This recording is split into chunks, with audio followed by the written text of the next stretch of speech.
Dans cette vidéo, nous allons apprendre à déterminer le signe d'un polynôme du premier degré. Alors ce mot-là, polynôme du premier degré, peut vous faire peur, mais c'est tout simplement une quantité qui s'écrit sous la forme ax plus b. Exemple, 3x plus 2. Exemple, moins 4x plus 7. Donc on va voir ces exemples-là et nous allons apprendre à déterminer le signe d'un polynôme du premier degré. Donc je vais écrire tout ceci.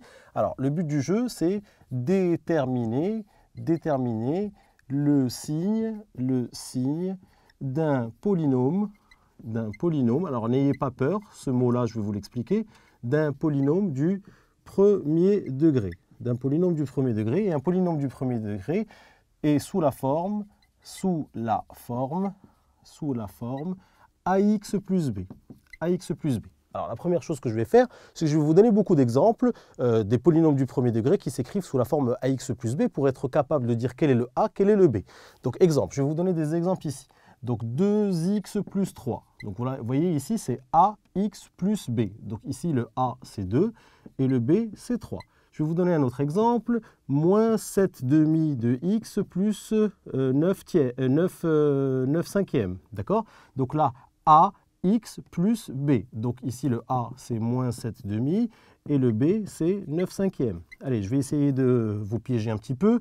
On va dire moins 5 demi plus pi x. Donc là, quelle est la quantité qui est multipliée par x? C'est pi. Parce qu'on est en train de chercher quelque chose qui s'écrit sous la forme ax plus b. Donc vous voyez ici, c'est le ax plus b. Donc ça, c'est comme si on avait pi x moins 5 demi. Donc c'est comme si on avait pi x plus moins 5 demi. Donc ici, le a, c'est pi, et le b, c'est moins 5 demi. Donc vous voyez, c'est facile à comprendre. Tout ce qui est ax plus b, nous allons apprendre à déterminer son signe. Alors la première chose, c'est qu'on va d'abord voir quelle est la valeur qui annule quelque chose qui s'écrit sous la forme ax plus b. Donc là, on va appeler ça recherche de la valeur qui annule ax plus b. Recherche de la valeur qui annule ax plus b. Alors, recherche de la valeur qui annule ax plus b, ceci revient à résoudre l'équation. Résolvons l'équation ax plus b égale 0. Donc, en fait, rechercher la valeur qui annule ax plus b. En fait, pourquoi je vous dis la valeur? Parce qu'on sait que ax plus b, c'est un théorème. On va le démontrer d'ailleurs, que ça s'annule. Il y a une seule valeur qui annule ax plus b. Il n'y en a pas plusieurs, il y en a une seule. Et on va montrer que cette valeur est toujours égale à moins b sur a. Vous allez voir. Donc, ax plus b égale 0. Donc, si on prend cette équation, elle est équivalente à ax est égal à moins b. Et ensuite, si a, bien sûr, est différent de 0, parce que a est toujours différent de 0, j'ai oublié de dire a ici est différent de 0, puisque si a est égal à 0, ce n'est plus un polynôme du premier degré, c'est une constante, puisque si vous prenez a est égal à 0, il n'y aura plus de ax, il y aura juste le b, et donc ce ne sera plus quelque chose de la forme ax plus b. Donc ax plus b, c'est toujours, bien sûr, avec un a qui est différent de 0. Alors, ax plus b égale 0, est équivalent à ax égale moins b, et puis si je divise ici par a et je divise ici par a, ça va donner x est égal à moins b sur a. Donc qu'est-ce que j'ai fait ici? J'ai enlevé b à droite et à gauche, donc j'ai fait moins b à droite et à gauche, et ensuite ici j'ai divisé par a à droite et à gauche. Donc morale de l'histoire, quelle est la seule valeur qui annule ax plus b? C'est moins b sur a. La seule valeur qui annule ax plus b, c'est moins b sur a. Donc si vous voulez, regardez ce que je vais faire. Je vais prendre ici ax plus b et je vais remplacer ici ce x-là par moins b sur a. Donc a, facteur de moins b sur a, plus b. Alors, a fois moins b sur a, ça s'écrit comme ça. A, facteur de moins b, le tout sur a, plus b. Donc vous voyez ici qu'il y a une simplification a par a.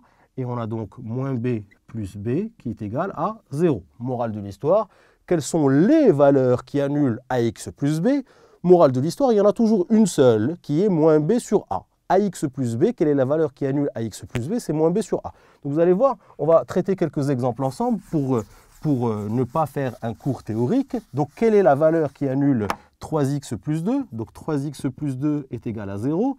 J'enlève 2 à droite et à gauche. D'accord? Donc ça, c'est des choses qu'on a vues dans les classes de collège. Ça donne donc 3x égale moins 2. Et ensuite, je divise par 3 à droite et à gauche. Et ça donne x est égal à moins 2 tiers. Donc quelle est la seule valeur qui annule 3x plus 2? C'est moins 2 tiers. On peut le vérifier. 3 facteurs de moins 2 tiers plus 2. Alors ça fait 3 fois moins 2, le tout sur 3 plus 2. Le 3 se simplifie avec le 3. Et moins 2 plus 2 donne 0.